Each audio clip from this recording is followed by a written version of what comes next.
आप अपने दाहिने हाथ को कभी नीचे के अंगों का स्पर्श न करें, कभी भी सर पर वस्त्र रख करके जप न करें, बिना माला पूरी हुए किसी से कोई बात न कर बैठे। जैसे आप माला जप कर रहे हैं तो ये ध्यान दीजिए कि दाहिना हाथ आपके कहीं कमर के नीचे के अंगों का स्पर्श तो नहीं किया।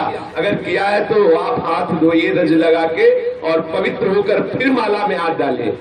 अब तो आश्चर्य की बात है, माला भी चल रहा, लघु शंका भी कर रहे खड़े खड़े परिक्रमा में। देखा आपको सत्संग तो मिलता नहीं ना, माला भी चल रहा है और खड़े खड़े लघु शंका भी कर रहे। ऐसा नहीं, ये माला भगवत स्वरूप है। अगर लघु शंका आई है तो वहां लघु शंका करने के लिए सोचो जहां पहले आपको जल मिले, कोई पात्र रखो, उससे जल लो, पवित्र होकर आचमन करके फिर जप करो। अगर लघु शंका करके आपने आचमन नहीं किया, हाथ नहीं धोए, पैर नहीं धोए, तो आप जो जप करोगे उसका प्रभाव आपके हृदय में काम क्रोध को प्रकट कर देगा। ये हम अपनी बात नहीं कह रहे। चित्रकूट में मरभा गुफा में कुछ दिन रहे तो नीचे मंदाकिनी बहुत सुंदर सुंदर शोभा है चित्रकूट की, बड़ा निर्मल जल है। तो वहां रात्रि में विहरण करते थे चुपचाप एकांत में। तो देखा एक शिला के ऊपर कम्बल ओढ़े हुए कोई पड़ा है। तो विचार किया कि रात्रि का समय और बीच मंदाकिनी के ऐसे त्रिकोण पत्थर पर लेटना, ये तो बड़ी विचित्र बात है। तो हम इंतजार करते रहे। वो 2 बजे उठे और बाहर मंदाकिनी के आए। फिर हमने प्रणाम किया, देखा बड़ा तेजोमय स्वरूप, जेठ का महीना और मोटा कंबल ओढ़े। आश्चर्य की बात, जब लोग कपड़ा भी नहीं ओढ़ते उस समय कंबल ओढ़े हुए थे। हम प्रणाम किया तो और मुंह घुमा के उधर चले गए। फिर हम दौड़ के गए जैसे किसी को निधि मिले, इतना आनंद का अनुभव हो रहा था। कई बार उनको दौड़ दौड़ के सामने से प्रणाम किया लेकिन कुछ बोले नहीं, पीठ करके खड़े हो गए। फिर पीछे से हमने कहा, महाराज जी हम शाम से आपका इंतजार कर रहे हैं, क्या आप हमसे एक बार भी नहीं बोलेंगे? अगर आप गुरुजन नहीं बोलेंगे तो हम जैसे अधमों का जीवन कैसे भगवत मार्ग में आगे बढ़ेगा? फिर वो बोले, उनकी दृष्टि पड़ी, इतना सुख मिला कि अब आपको क्या बताए। बड़ा आनंद का अनुभव हुआ, घबराहट सी एक अंदर हो रही थी, ऐसे सुख का अनुभव हो रहा। प्रणाम करके कहा, 1 मिनट महाराज जी बैठ जाइए, हम आपसे बात करना चाहते। वो बैठ गए कृपा करके। गले में तुलसी की कंठी थी, कोई तिलक नहीं था, एक लंगोटी थी और ऊपर से काला कंबल मोटा ओढ़े हुए थे। तेजोमय स्वरूप था, अस्थिमात्र शरीर था। प्रार्थना की कि महाराज जी आप हमारे कल्याण के लिए कृपा करके कुछ बोल दीजिए। बस अपनी तरफ से बोले थे कि जो तुम्हें गुरु मंत्र मिला है पवित्र अवस्था में उसका जप कीजिए। अगर अपवित्र अवस्था में जप करोगे तो काम वेदना प्रकट हो जाएगी और असहनशीलता आ जाएगी आपके हृदय में। हमने कहा मंत्र जपने पर भी? बोले हाँ, यदि अपवित्र अवस्था में मंत्र जप आ जाएगा तो काम वेदना प्रकट हो जाएगी और असहनशीलता आ जाएगी, अर्थात क्रोध प्रकट हो जाएगा। यद्यपि हमने ये बात कहीं पढ़ी नहीं है लेकिन उन महापुरुष के मुख से सुना हुआ वेदों से भी ज्यादा प्रमाणित है, क्योंकि उनका जीवन इतना मंगलमय और पवित्र। जो पूज्य श्री राजेंद्र दास जी के यहाँ तबला बजाते हैं ना, वो युगल किशोर, वो भी उनको भी दर्शन कराए थे, वो भी देखा था उन संत को, उनसे पूछ लेना। कितने तेजस्वी और तपस्वी महापुरुष थे। उन्होंने कहा कि यदि आप अपवित्र दिशा में गुरुमंत्र का जप करेंगे तो गुरुमंत्र आपके हृदय में काम वेदना प्रकट कर देगा और असहनशीलता आ जाएगी। इसलिए मंत्र जपने वाले को बहुत सावधान रहना चाहिए, सदैव पवित्र रहना चाहिए। लघु शंका करे तो जल का प्रयोग करे, शौच में जाए तो कमर के नीचे कम से कम स्नान जरूर करे, 2 बार तो पूरा स्नान करे, और अगर कई बार जाना पड़े, कोई रोग है तो कमर के नीचे जरूर। और सूती वस्त्र जितने भी धारण किए वो शौच के बाद उनको धोना चाहिए।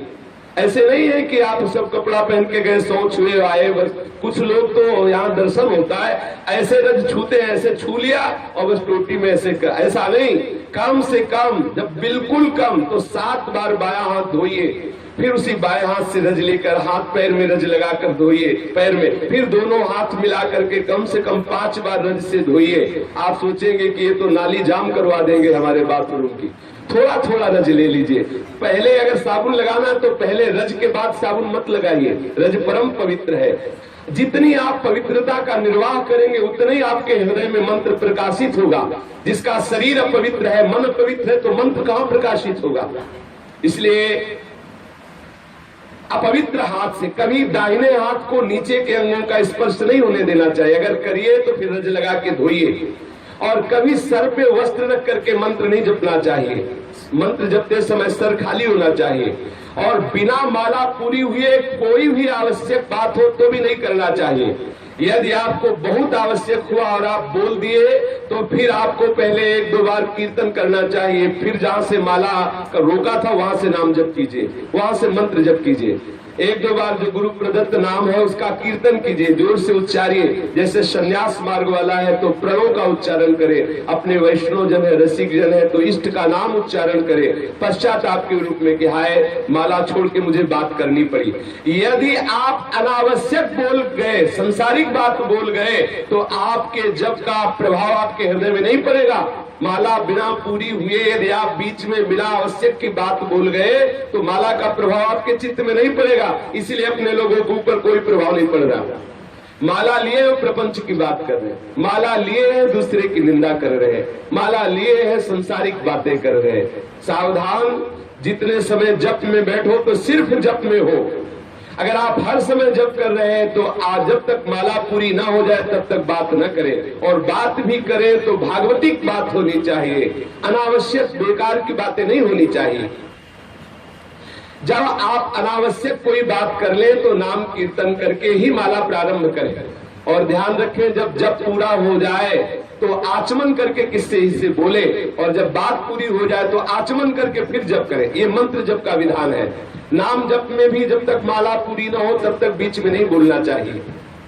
यदि जप करते समय आप अश्लील शब्द बोलेंगे, गंदे शब्द बोलेंगे तो आपका जप हृदय में प्रकाशित नहीं होगा। यदि जप अपवित्र जगह में बैठ के करेंगे तो आपका मंत्र प्रकाशित हृदय में नहीं होगा। वृंदावन धाम में तो सब परम पावन है, कहीं भी बैठ के कर सकते हैं। जप करते समय यदि सोच या लघुशंका लगे तो कभी रोकना नहीं चाहिए। यदि रोकोगे तो सोच और लघुशंका का जप होगा, मंत्र का नहीं। इसलिए माला पूरी करके और पवित्र स्थान पे माला विराजमान करके। कई मालाएं यहाँ मिलती है, बोले माला झोरी छूट गई है। जानते हो जिसका माला खो जाता है उसका आधा जप चला जाता है। जितना आपने जीवन में जप किया, माला गया तो आधा जप जो है आपका उसके पास चला गया जो आपकी माला ले लिया।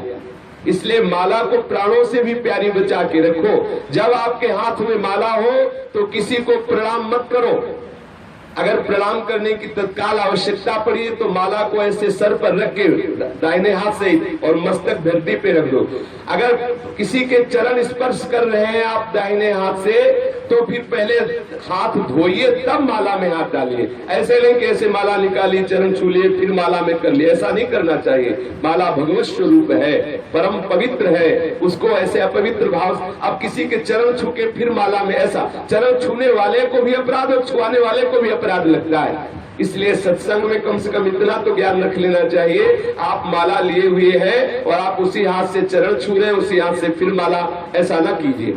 अगर किसी को प्रणाम करना है तो पंचांग दूर से प्रणाम कर लो, साष्टांग प्रणाम कर लो, माला को ऐसे सर पे विराजमान कर लो। अगर चरण स्पर्श ही करना है तो माला को गले पे विराजमान करके फिर उनके चरण स्पर्श करो और हाथ धो के फिर माला जप करो, ऐसा करो। जब मंत्र का जप करें तो उसके साथ इष्ट का जरूर चिंतन होना चाहिए। मंत्र का जब कर रहे हो तो इष्ट का चिंतन जरूर होना चाहिए। अपवित्र वस्त्र नहीं होने चाहिए। जब मंत्र जप कर रहा हो गुरु मंत्र तो पवित्र अवस्था में करे। नाम तो अपवित्रा पवित्रो वा सर्वावस्थांगतो पिवा या स्मृत पुंडरीकाक्षम स्वाभ्यांतरा शुचि। नाम तो किसी भी अवस्था में आप जप सकते हैं, चाहे पवित्र हो चाहे पवित्र हो, नाम तो परम मंगलमय है। पर नाम के साथ भी ये नियम है कि बिना माला पूरी हुई आप नाम की और बीच में मत बोलिए। नाम के साथ ये नियम है कि नाम जपते हुए कोई अश्लील वचन, कोई गाली। पूज्य बाबा सिउड़िया बाबा जी महाराज कहते हैं जो नाम जप करते हैं माला से और फिर वो गाली देते हैं उनको कभी नाम सिद्ध नहीं होगा। नाम जप करने वाले अगर गाली बकेंगे तो कभी नाम जप सिद्ध नहीं होगा। नाम जप करने वाले गंदी बातें जिह्वा से बोलेंगे, कभी नाम जप सिद्ध नहीं होगा। नाम जप करने वाले मसाला खाएंगे, बीड़ी पिएंगे, सिगरेट पिएंगे, भांग खाएंगे, चिलम पिएंगे, कभी नाम सिद्ध नहीं होगा। ये सब व्यसन छोड़ करके नाम जप करते समय इधर उधर देखना, आसपास थूकना, व्यर्थ के कार्य करना। अब जैसे बैठे हैं, पैर हिला रहे हैं, नाम माला चल रहा, पैर हिला रहे हैं। हाँ, अगर नाम सुमिरन कर रहे माला से नहीं भी तो तिनका तोड़ रहे हैं, नहीं तो धरती में ऐसे लिख रहे हैं, ऐसे कर रहे हैं। ये सब चंचलता पूर्वक जो क्रियाएं हैं इनका त्याग कर, बैठे बैठे ऐसे तिनका तोड़ते रहते हैं, ऐसे धरती को खरोचते रहते हैं, मुंह में कपड़े चबाते रहते हैं, पैर हिलाते रहते हैं, इधर उधर आंखें करते रहते हैं। ये सब भजन के विघ्न, ऐसा नहीं करना चाहिए। और जप में बहुत जल्दी जल्दी जिह्वा नहीं चलानी चाहिए। जप करते समय धीरे धीरे जप का जो मंत्र है उसका एक एक अक्षर ध्यान करते हुए, जैसे अपने को राधा बोलना है तो राधा पूरा हमारे मानस पटल पर राधा नाम दिखाई दे रहा है और कान में सुनाई दे रहा है। फिर हम आगे की जो आगे की मन का है, जो तुलसी का आगे का गुड़िया, वो तभी हम करेंगे जब एक नाम सुन लेंगे और उसको देख लेंगे। तब भले संख्या में कम हो लेकिन ऐसा आपको लाभ मिलेगा। यदि आप जल्दी करोगे तो देख लो पूरा का पूरा माला निकल जाएगा, आप क्या जब गए आपको खुद पता नहीं चलेगा। ऐसे भी जब होता है, पूरा माला निकल गया और संसार का चिंतन चल रहा है, एक बार भी नाम का ना तो श्रवण हुआ ना दर्शन हुआ। इसलिए जप में जल्दीबाजी न करे, धीरे धीरे जप करे, ऐसे मानो आपके नेत्रों के सामने लिखा हो, भले थोड़ा जप हो, आप इसकी चिंता न करें। इस तरह जप करने से आपके हृदय में बहुत बड़ा प्रभाव पड़ेगा, मन चंचलता शून्य हो जाएगा। कभी मंत्र का उच्चारण नहीं करना चाहिए। मंत्र जितना धीमे होगा उतना ही लाभ होगा। जैसे वाचिक मंत्र जपने का विधान नहीं है, उपांश या मानसिक ही जपने का विधान है। अगर वाचिक मंत्र उच्चारण कर दिया तो धीरे धीरे आपके हृदय में आपराधिक प्रवृत्तियां जागृत हो जाएंगी। और आजकल हमारी बुद्धि इतनी भ्रष्ट हो गई है कि हम द्वादशाक्षर मंत्र, पंचाक्षर मंत्रों का कीर्तन करते हैं। भागवत आज में अपने लोग कीर्तन करते हैं द्वादशाक्षर मंत्र का, पंचाक्षर मंत्र का। और शास्त्रीय विधान है, जब गुरु मंत्र दिया जाता था तो घंटा शंख बजाया जाता था। किस लिए? इसीलिए कि मंत्र उच्चारण में सुनाई दे। और गुरु शिष्य दोनों कपड़े से ढक जाते थे। किस लिए?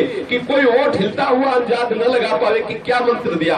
आज हम उन गुप्त मंत्रों का कीर्तन करते हैं। गायत्री मंत्र, पंचाक्षर मंत्र, द्वादशाक्षर मंत्र है।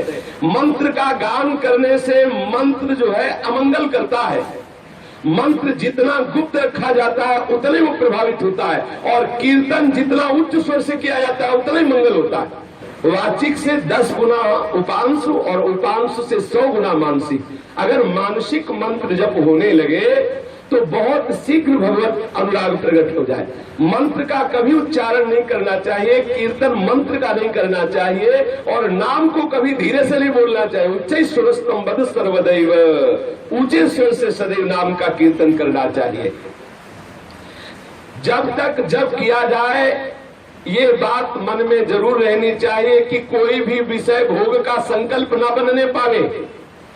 बहुत ध्यान देने की बात है। जब आप जप कर रहे हो एकाग्रता पूर्वक तो कोई भी विषय भोग का संकल्प ना बनने पावे। यदि विषय भोग का संकल्प बना तो जप की जो ऊर्जा है वो आपके संकल्प पूर्ति में जाने लगेगी। अगर आप किसी भी विषय भोग का संकल्प करेंगे जप करते हुए तो जप का जो पावर है वो आपको वो विषय भोग प्रदान करेगा। जितनी मात्रा में आप जप कर रहे हैं और उतना आपकी जो सामर्थ्य आई है, वो विषय जिसका संकल्प कर रहे हैं भोगने का, वो विषय आपको प्राप्त हो जाएगा। लेकिन भगवत प्राप्ति में बाधा खड़ी हो जाएगी। कुछ साधक बड़े हर्षित होते हैं जब उनका संकल्प पूरा होता है। बोले हमने जो सोचा वही हो गया। अरे रो, अपराध हो गया। जो तुम सोचते हो वही हो रहा है। बड़ा घाटा हो रहा है, बड़ा खतरा हो रहा है। रो प्रभु से कि बंद करो ये हमारे मन की बात होना। आप अपने मन की बात करो, मेरे मन की नहीं। सारा भजन मिटिया मेट होता जा रहा है और हम लोग सोचते हम सिद्ध हो गए। अपने लोगों को लगता है हम बड़ा लाभ प्राप्त करें। हम जो सोचते वही हो रहा है, घाटा हो रहा है। हम जो सोचे और वही हो जाए तो तुम्हारे भजन की जो ऊर्जा है वो खर्चा हो रही है, आपके पास कुछ नहीं रह रहा है। यदि आपका संकल्प सिद्ध होने लगे तो बहुत बड़ी हानि हो गई, बड़ा अमंगल हो गया। सदैव इस बात से बचना चाहिए कि भजन के समय कोई संकल्प ना बनने पावे। इसके लिए श्रीधाम वास करते हुए अधिकतर भूमि शयन का अभ्यास किया जाए। भूमि शयन का अभ्यास किया जाए, ज्यादा से ज्यादा ब्रह्मचर्य रहा जाए, अधिक समय तक मौन वृत्ति रहे, या संपूर्ण मौन या विचार मौन। विचार मौन में यह है कि जब कोई आवश्यक बात हो तो बहुत कम शब्दों में विचार पूर्वक उत्तर दे दे और गुरु सेवारत रहा जाए। यदि भजन को पूर्ण करना है तो जिनका दिया हुआ मंत्र है उनकी अधीनता स्वीकार करें, उनकी आज्ञा का पालन करें। गुरु सेवा परायण होकर यदि मंत्र जपा जाए तो बहुत शीघ्र सिद्धि प्राप्त हो जाती है। और गुरु सेवा तज करे जयान, यह अधर्म यह सबहान, कान नरस कन मेरा है। जो गुरुदेव की अवहेलना करके सोचे कि अब हमें तो मंत्र मिल ही गया है, अब इनसे जप करके सिद्धि प्राप्त कर लेंगे, बोले अधर्म हो रहा है, बड़ी हानि हो जाएगी, मंत्र सिद्ध नहीं हो पाएगा। तो गुरुदेव की सेवा और 2 काल कम से कम स्नान, 2 बार स्नान, कोई भी पाप कर्म न बनने पावे सावधानी, नित्य ठाकुर सेवा और नित्य बैठकर परस्पर हरि चर्चा करना और नित्य अपने इष्ट की स्तुति करना और जो नियम निष्ठा दिया गया है जप का उसे पूर्ण रूप से निभाना। यदि ऐसा किया जाए तो मंत्र सिद्ध होने लगता है। और मंत्र सिद्ध होने पर भी यदि हमारे हृदय में तनिक भी संत निंदा का भाव आ गया तो सब बराबर हो जाएगा।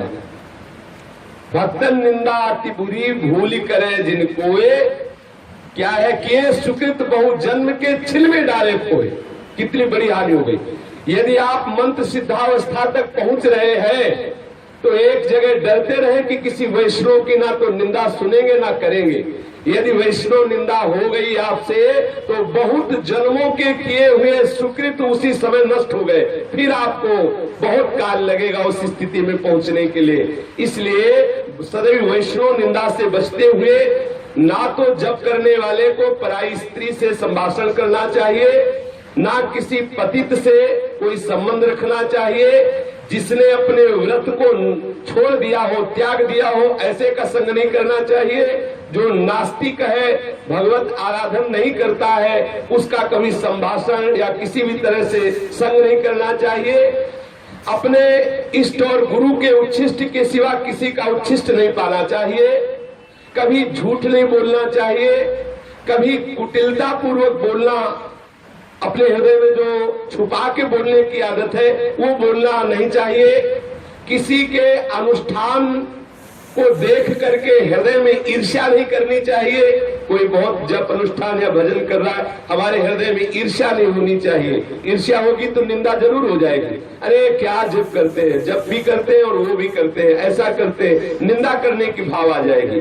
जप करने वाले को कभी अपने इष्ट की शपथ नहीं खानी चाहिए। ध्यान देने की बात है। या आप छोटी सी छोटी बात में वो ठाकुर जी की कसम को बोले, भगवान कसम कहते हैं, जमुना कसम कहते हैं, गंगा कसम कहते हैं, अपने इष्ट की धाम की कसम, ऐसा कभी नहीं करना चाहिए।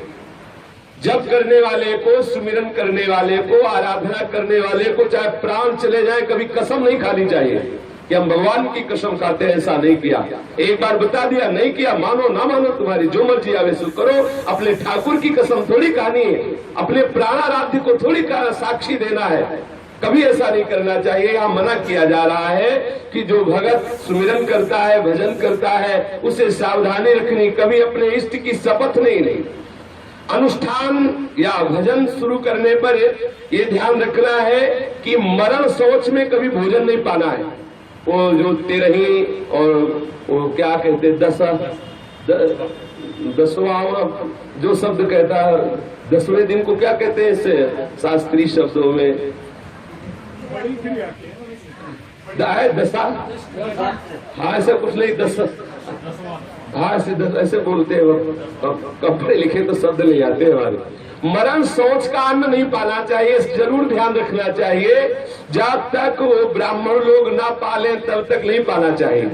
अब गृहस्थ है तो अपने घर की बात अलग, ठाकुर को भोग लगा के पावे, और दूसरों के, अगर गृहस्थ है अपने घर की बात अलग, दूसरों के यहाँ जाके वो भी तेरह ही करना पावे, और साधु को तो पाना ही नहीं चाहिए। और जनना सोच, जब बालक हो तब जो माताएं अपवित्र दशा में रहती, जब निकल आती है और बालक के सब जात कर्म संस्कार हो जाते हैं, फिर जाकर के वह भले प्रसाद पावे। जनना और मरणा सोच में उनके यहाँ भोजन नहीं करना चाहिए। जिनके यहाँ अपवित्रता हो गई है, सोकर बिना आसन के चलते हुए झूठे मुंह या कुछ खाते हुए या बिना माला को ढके हुए कभी गुरुमंत्र का जप नहीं करना चाहिए। पवित्र अवस्था में अगर आपने कुछ पाया है तो कुल्ला कीजिए, आचमन कीजिए। अगर जप माला है तो झोली के अंदर रखिए। आप अगर जप कर रहे हैं वृंदावन में तो खैर ये आसन की बात नहीं, क्योंकि आप परम पावन रज है। और जब आप सो के उठे नाम स्मरण करते हुए पहले पवित्र होइए, फिर मंत्र जप में लगिए। नाम जप कर सकते लेकिन मंत्र जप नहीं कर सकते। बिना माला ढके आप मंत्र जप न, किसी को देखा है माला खुला लेके जप करला, जो उस माला का जप करते हुए आपका दर्शन करेगा उसको जप का प्रभाव प्राप्त होता जाएगा। इसलिए माला ढक के की जाती है। चित्त में कोई भी विषय की व्याकुलता, क्षोभ, भ्रांति, भूख, शरीर में पीड़ा या किसी भी तरह का संकल्प ये हृदय में आ रहा है तो भगवत स्मरण को इतना बढ़ाइए कि भूख का कष्ट मिट जाए, जो भी आपके अंदर अपवित्रताओं का क्लेश हो रहा है वो मिट जाए, जो भी वासना है वो मिट जाए। आप उसका आदर न करके इतना स्मरण तीव्र बढ़ाइए कि सब दब जाए। जूता पहने हुए या पैर फैला के ऐसे पैर के ऊपर पैर चढ़ा के कभी मंत्र जप नहीं करना चाहिए। जूता पहनकर कभी गुरुमंत्र जप नहीं करना चाहिए। जो इन नियमों का पालन करेगा उसके हृदय में मंत्र प्रकाशित हो जाएगा, और जिसके हृदय में मंत्र प्रकाशित हो गया, अब चाहे वो अपवित्र हो चाहे पवित्र हो चाहे जैसे हो, फिर कोई प्रभाव नहीं पड़ता, क्योंकि वो शरीर की धरा से ऊपर उठ जाता है। जब मंत्र प्रकाशित हो जाता है तो मन बुद्धि चित्त अहंकार सब मंत्र में हो जाते हैं। जो निरंतर मंत्र जब करने लगता है उसके हृदय की सारी वासनाएं नष्ट हो जाती हैं, और जिस इष्ट का मंत्र है वो धीरे धीरे हृदय में प्रकाशित होने लगता है। जहाँ इष्ट प्रकाशित हो गया तो मन डूब गया इष्ट की झांकी में। अब कौन चिंता करे इस शरीर की, चाहे हगे पड़ा हो तो भी मंत्र नहीं रुकता, फिर मंत्र रोके नहीं रुकता। जब मंत्र प्रकाशित हो जाता है तो हर समय बिना प्रयास के चलता है। अब कोई नियम नहीं, लेकिन जब तक ऐसी सिद्धि नहीं प्राप्त हुई मंत्र की कि अपने आप आठों पैर चल रहा है, तब तक ये सावधानी अपने जीवन में रखनी है। निरंतर भगवत स्मरण करते हुए पवित्रता का जरूर निर्वाह करें। हमारे मन में जो विक्षेप पड़ रहा है, ऐसा लग रहा है कोई भजन करने से रोक रहा है, ऐसा लग रहा है जैसे हृदय सूख रहा है, उसका कारण है अपवित्रता। खड़े खड़े लघु शंका करना, अपवित्र दशा में कम से कम शौच के समय तो मत बोलो। शौच के समय बात करते हैं टेलीफोन से, वो मोबाइल रखे उससे बात कर रहे। शौच के समय कैसे कैसे हमारे हृदय में भजन चलेगा यदि अपवित्र हम रहेंगे। भोजन के समय, लघु शंका के समय, शौच के समय, जप के समय, ये सब विशेष मौन रहने की बात होती है। पवित्र होके भगवत शरणागत होकर के निरंतर स्मरण करते हुए अपने जीवन को मंगलमय बनावें। श्री राधा वल्लभ लाल की